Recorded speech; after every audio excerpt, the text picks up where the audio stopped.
Dňa 29.10.2012 sa v Dome kultúry uskutočnil výchovný koncert. Zúčastnili sa ho aj triedy nášho gymnázia. Koncert organizovali hudobníci z agentúry Let Art Production.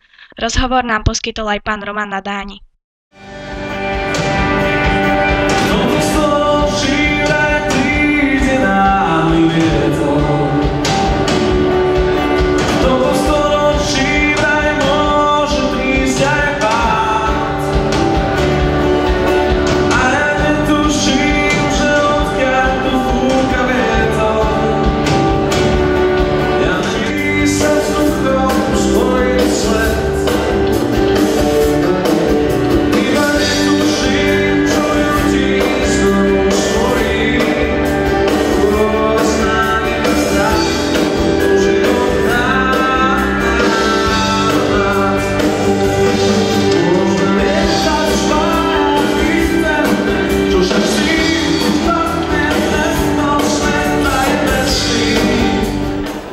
Čo sa týka týchto výchovných koncertov, my sme sa rozhodli preto, lebo jednak sme všetci hudobníci, ktorí pracujeme pre agentúru Let Art a jednak je to veľmi milé, zaujímavé a predovšetkým už to nie je také, ako kedysi boli tie výchovné koncerty. Jednak nás motivovalo aj to, čo sa vlastne okolo nás deje, keďže program Bezsvedomie rieši naozaj medziľudské vzťahy mladých ľudí na školách a týmto nejakým spôsobom.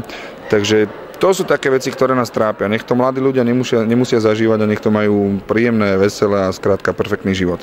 A konkrétne výchovným koncertom ja osobne sa venujem 2,5 roka, kolegovia, spevák a basgitarista trošku menej a bubeník ten vlastne pracoval aj s inými kolegami ešte v rámci našej agentúry, takže ten myslím 4 roky.